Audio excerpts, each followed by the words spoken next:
Bonjour et bienvenue pour cette 165e émission, une émission où je porte mon désormais traditionnel t-shirt Spider-Man. Je ne porte plus que ça, je vis avec le jour, la nuit et j'en suis content et je voulais vous en faire part.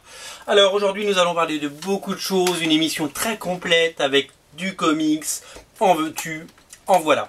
On commence avec le coup de cœur de la semaine parce que il est d'usage de commencer par le coup de cœur de la semaine.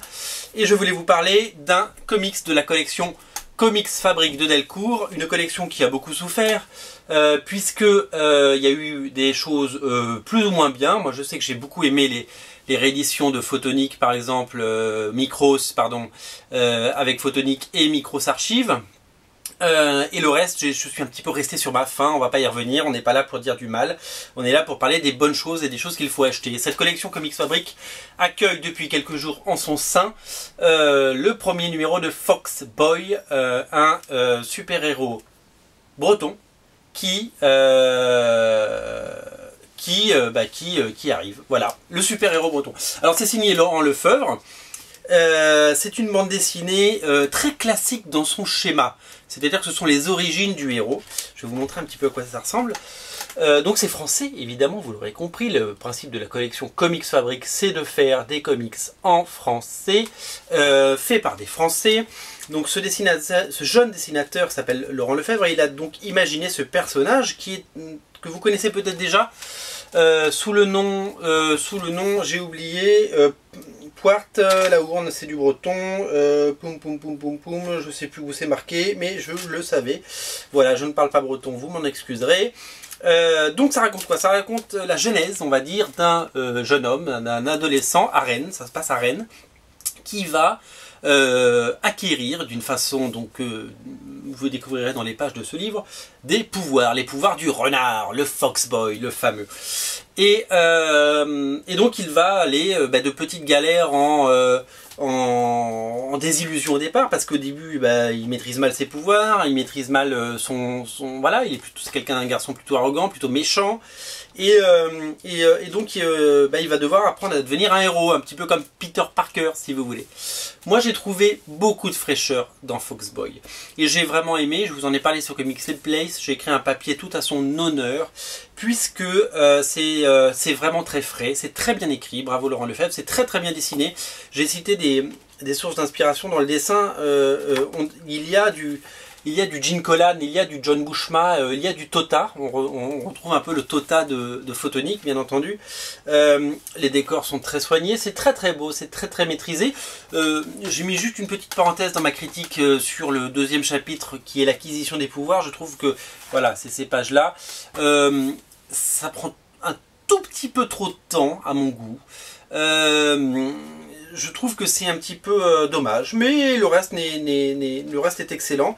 Il y a du Kick-Ass, je trouve, dans ce comics. Kick-Ass, vous vous souvenez, la première série, peut-être pas la suite qui est moins bonne, mais la première série où on apprend à découvrir ce héros avec ses pouvoirs et qui donc va faire des erreurs et va s'en prendre plein les dents au début, mais va revenir, etc. Et je dois vous dire que moi j'avais beaucoup aimé la première série Kick-Ass, c'est que ça, donc dire que comparer ça à Kick-Ass, c'est un compliment. Voilà, c'est ce que je voulais dire. Foxboy, c'est une vraie réussite, puisque le genre est casse-gueule. Faire du comics en France, et j'en sais quelque chose, faire du comics en France, créer un super-héros, le rendre intéressant, avoir des beaux dessins, avoir une histoire qui se tient, c'est pas facile. Et bien Foxboy réussit, en plus graphiquement c'est super chouette, réussit ce pari, et bravo à Thierry Mornay, bravo à Laurent Lefebvre, bravo à Delcourt, bravo à la collection Comics Fabrique, puisque ça montre que c'est possible de faire des très bons comics en France. Et ce que j'ai envie de vous dire, c'est que quand on lit Foxboy, on n'a qu'une envie, c'est lire la suite. Voilà, c'est vraiment, vraiment génial, parce que on a vraiment envie d'en savoir plus, on a vraiment envie de découvrir ce qui va se passer et comment il va mener sa barque. Voilà, c'est possible de faire du très bon comics de super-héros en France, et voilà, ils l'ont prouvé. Donc maintenant, si vous allez en librairie et si vous voulez lire quelque chose de sympa et frais, ben, je vous invite à lire Foxboy. Voilà, j'en ai fait la promo parce que quand un titre est bon, faut le dire. Quand un titre est moins bon, ben, on le dit. Et puis ben, on passe son chemin, on passe à autre chose. Et celui-là, il est excellent. Voilà, alors un autre très très bon titre à ne pas rater en ce mois de octobre maintenant, puisque nous sommes en octobre, c'est ça je l'attendais, j'ai failli le prendre en VO et j'ai bien fait d'attendre la VF. Parce que en VO j'ai la version noir et blanc et en VF je vais avoir la version couleur. Voilà, c'est Scott Pilgrim. Vous connaissez Scott Pilgrim, c'est le personnage créé par Brian Lee O'Malley, ce scénariste et dessinateur canadien qui a créé cette merveille d'humour, de poésie, d'onirisme qui est Scott Pilgrim. C'est drôle, c'est génial. Enfin, honnêtement, si vous n'avez pas lu Scott Pilgrim, eh ben, je ne comprends pas parce que c'est vraiment vraiment excellent. Alors c'était sorti dans un format que j'ai quelque part. Je l'ai où Scott Pilgrim? D'ailleurs, il est rangé. Ah, il est tout là-bas. Vous pouvez pas le voir, il est de l'autre côté. D'ailleurs, non, je ne le vois pas. Qu'est-ce que j'ai fait de mon Scott Pilgrim? Alors ça, c'est sûr que je les ai quelque part. Bon, passons. Scott Pilgrim, c'est les aventures d'un jeune loser qui cherche l'amour, donc qui sort avec une meuf qui a un collège, donc finalement c'est pas une bonne idée. Voilà, et puis il va rencontrer Ramona Flowers et il va se rendre compte qu'elle a un passé compliqué. Et il va devoir affronter ses anciens petits copains dans des combats, et c'est ça qui est super chouette, c'est que c'est un peu foufou et que d'un coup ça se transforme en un truc un peu délirant, un petit peu comme le collège foufoufou où il y a des étoiles et des bastons et des points géants et des pouvoirs. C'est complètement fou parce que c'est une histoire qui se passe dans le monde réel et en même temps c'est une histoire tellement fantastique.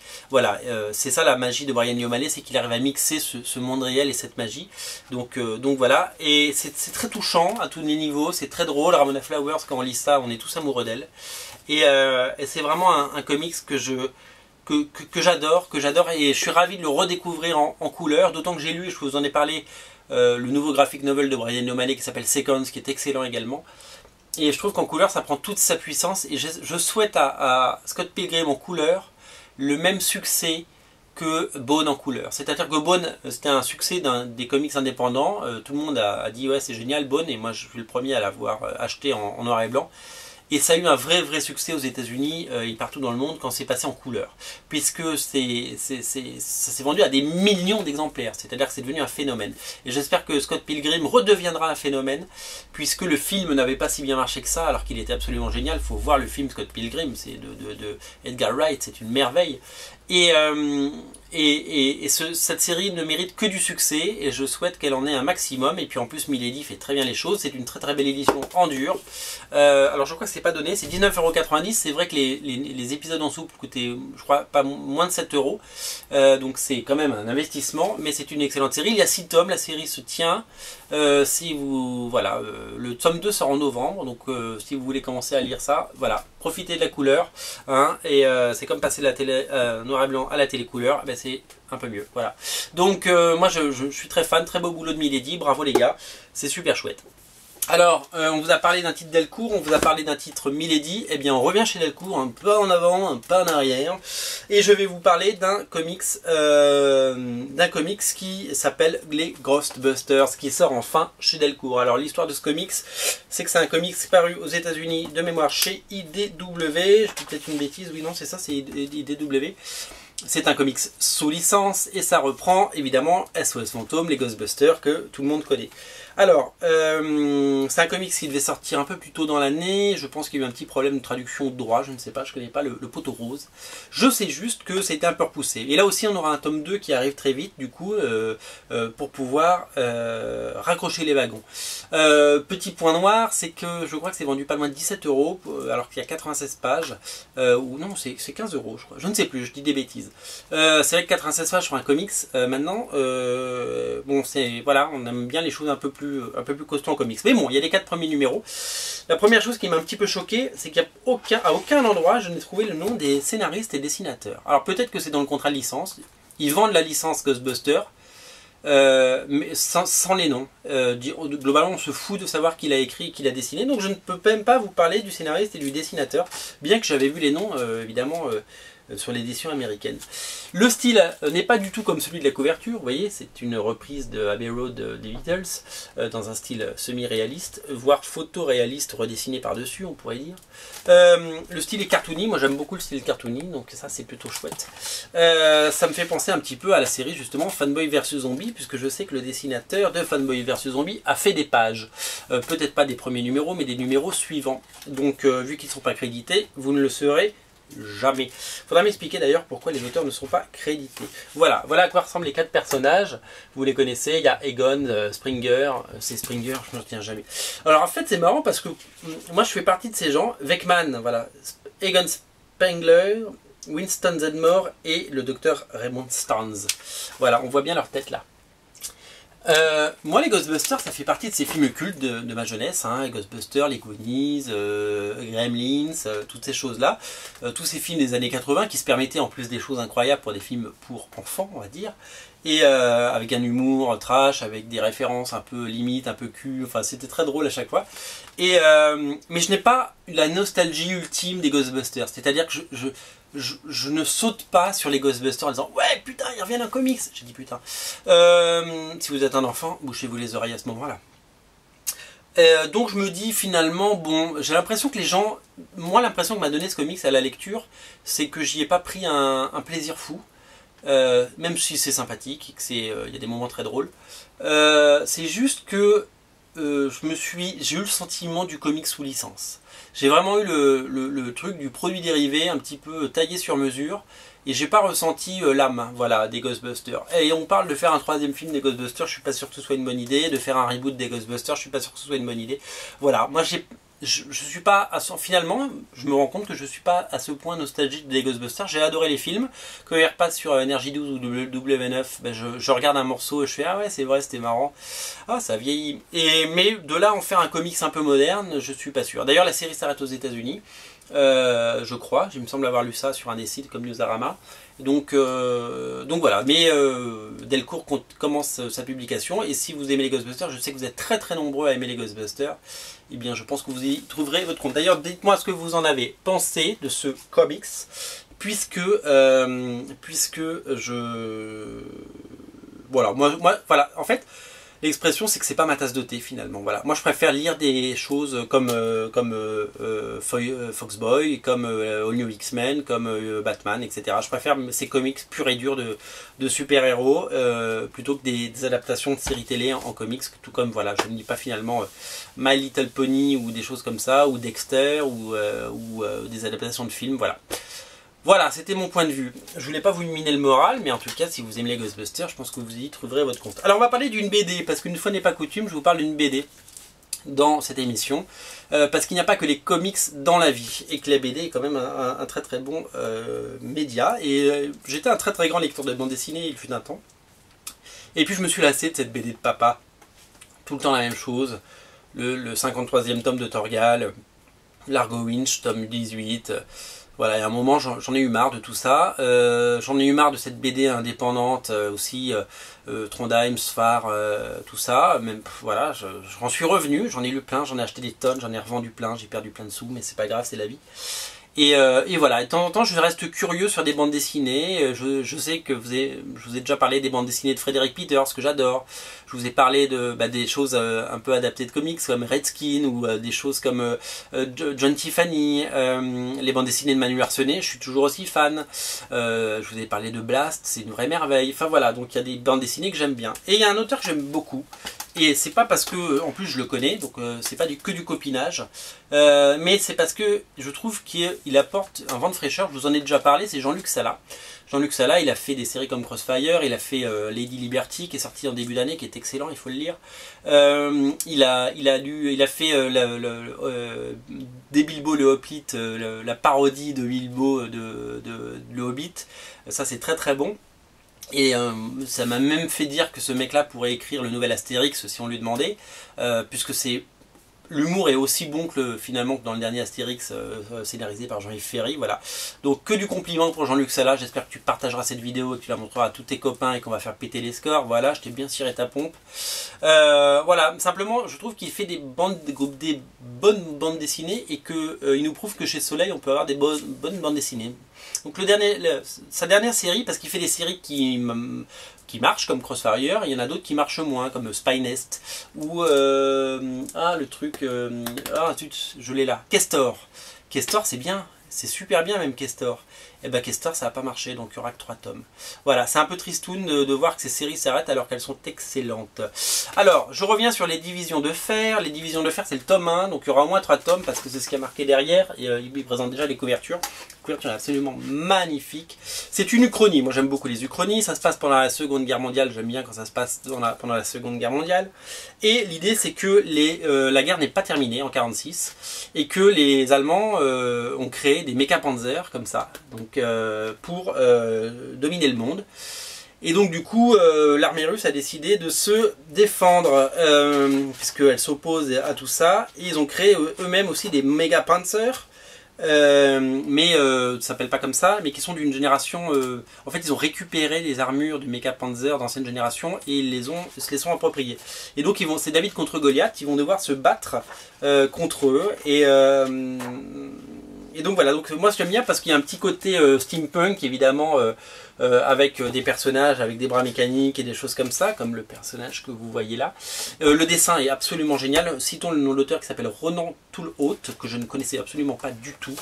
Donc désolé mon ami. Et voilà, il y a de la bagarre, il y a la bonne réplique, il y a des dialogues. Je me souviens avoir rigolé 1 ou 2 fois. Il y a des avions, des très très beaux avions, des très très beaux combats aériens avec des P-38. Ça c'est super chouette, c'est pas un P-38 mais c'est pas grave. Il y a une héroïne sexy bien entendu. Qui dit franco-belge, il y a la petite scène de douche avec un gros câlin et une petite paire de nibards. Voilà, et là vous voyez les robots. Voilà, donc c'est du méca, ça se tape dessus, c'est bien fait, ça va vite, c'est très bien pensé, le dessin est sublime. Donc voilà, quand une BD de cette qualité, moi je dis les enfants, il faut la regarder, il faut la lire, et voilà. Donc ça c'est disponible partout, et j'espère que vous serez assez curieux pour jeter un œil dessus, parce que c'est plutôt sympathique, et voilà. Donc ça, vrai coup de cœur, 14 € dépensés de façon intelligible, et il y aura 3 tomes, des divisions de fer, c'est chez Soleil, et c'est signé Jean-Luc Sala. Il nous reste combien de temps? Bon, il nous reste le temps qu'on veut. Surtout que j'ai un très beau livre à vous montrer. J'ai adoré l'année dernière, alors il est là. Il est là, je vous montre. Alors, en fait, est sorti, c'était pas l'année dernière, c'était il y a 2 ans, est sorti ça. Geek Art, tome 1, une anthologie. Geek Art, c'était... en fait, on s'est rendu compte, grâce à l'essor d'Internet, qu'il y avait énormément d'artistes partout dans le monde qui rendaient hommage à leurs héros de toujours, de Bomberman à Star Wars, à Captain America, en passant par Batman, tous les héros de la culture populaire. Et donc il y a beaucoup d'artistes qui leur rendaient hommage dans des dessins très beaux ou parodiques ou drôles ou tout ce que vous voulez. Et Geek Art, c'est une anthologie signée Thomas Olivry. Donc il a fait un site internet, il en a fait une page Facebook et après il en a fait un livre grâce aux éditions Huguin et Memine. Et ce bouquin, alors ça c'est la seconde édition. Moi j'ai pas la première édition, j'étais passé à côté, elle s'est vendue. Je crois que, je dis pas de bêtises, je crois que c'était 5000 exemplaires, ce qui est énorme, c'est un livre à 40 € quand même. Le premier coûtait 35,90. 34,90. C'est parti, je crois, en 6 semaines. C'est-à-dire que juste le temps de se dire, ah tiens, il faut que je l'achète, il n'existait plus. 1 an après, il ressort, boum, pareil. Là, si vous le trouvez à moins de 60 € sur le net, eh ben, achetez-le. Parce que c'est un très bon conseil. Donc ça c'est la seconde édition. La première édition c'était Mario, vous savez, qui dégoulinait de peinture. C'était très très bien, la couverture. Et donc nouvelle édition, c'était marqué là, tome 1. Je suis ravi de l'avoir, je le garde. Et donc avec une seconde couverture, pareil, carton total. Donc du coup ils ont sorti un tome 2. Un tome 2 merveilleux qui vient de sortir, qui est merveilleux. Il y a beaucoup d'autres choses. Alors, je lui ai trouvé un peu moins de fraîcheur peut-être à ce second tome parce que... on va pas dire, il y avait déjà énormément de choses qui avaient été proposées dans le tome 1, mais il y a énormément de, il y a des merveilles, on peut pas dire que c'est moins bien, c'est faux. C'est juste que du coup on connaît un peu plus le principe, donc on est moins étonné, mais on trouve des choses. Alors évidemment il y a Monsieur Garcin, ah ben voilà je tombe dessus, Monsieur Garcin que vous connaissez parce qu'il est beaucoup en festival et qui fait des collages d'après les personnages Marvel. Il y a plein d'auteurs qu'on connaît pas, c'est d'ailleurs quasiment que des auteurs qu'on connaît pas. Ça c'est génial ça, j'ai découvert ça il n'y a pas longtemps. C'est un dessinateur qui en une ligne, en un seul trait sans lever le stylo, en tout cas c'est l'effet qu'il donne. arrive à faire des personnages de la culture populaire. Donc voilà, il y a du Iron Man, il y a du Robocop, c'est très très chouette, c'est plein d'auteurs qu'on ne connaissait pas, ça leur rend hommage à leur travail et ça les fait connaître et on a envie d'en savoir plus et c'est vraiment absolument génial. Ce livre sort là, je pense que ça va être le cadeau de Noël pour tous les geeks. Sautez dessus si vous le voulez parce que je pense que ça va partir vite quoi, tout simplement, parce que c'est une merveille. Donc si vous avez raté le tome 1, je ne sais pas s'il y aura une troisième édition du tome 1, je vous le souhaite. Le tome 2 coûte un peu plus cher, il est à 39,90 €, mais tout augmente ma bonne dame. Mais voilà, c'est vraiment des très très beaux livres et je ne sais pas combien ils en ont tiré, mais en tout cas je souhaite que ce soit le même succès. Bravo aux éditions Huguin et Mumine, bravo à Thomas Olivieri pour ton travail, je te tutoie parce que t'es un mec cool, et voilà, et c'est une vraie bouffée de fraîcheur, un vrai vent de... Ah, c'est superbe, vraiment très très bon boulot. Voilà, je voulais le dire, Geekart tome 2 est sorti, disponible partout, ne le ratez pas, c'est une merveille. Donc voilà, alors on va se dire au revoir, et puis ben... Voilà, en comics, il faut lire ça, Scott Pilgrim Cooler et surtout Foxboy, Laurent Lefebvre. Je sais que tu regardes Comics Place, je sais que tu me lis tous les jours, et je sais que tu regardes mes émissions. Bravo, mec, t'as assuré. Et, si je te croise, je te demanderai une petite signature dans mon Foxboy. Je vais aller le ranger dans ma collection derrière. Celui-là, il n'en sort pas. Voilà, c'était la 165e je crois, hein. J'espère que j'ai pas dit de bêtises parce que de temps en temps je m'en mêle un peu les pinceaux. Rendez-vous sur Comics Place tous les jours parce qu'il y a de l'actu comics. Découvrez la vidéo que j'ai postée avant qui est sur les dessins de Mario Gulli. Vous allez voir, vous allez découvrir un artiste de malade mental. Donc regardez ma vidéo d'avant, c'est juste celle d'avant, donc vous ne pouvez pas la rater. À la limite il vous suffit d'attendre, vous mettez comme ça, vous attendez que ça se finisse et hop, une deuxième vidéo, hop c'est cadeau. Quoi d'autre? Qu'est-ce que je peux vous dire de sympa et d'intelligent et d'intéressant? Oui, bah voilà, abonnez-vous si vous n'êtes pas abonné. Et puis partagez cette vidéo sur Facebook, Twitter, YouTube, Instagram, tout ce que vous voulez, tout ce que vous... voilà, partagez. Et puis lisez des comics, c'est important de lire des comics.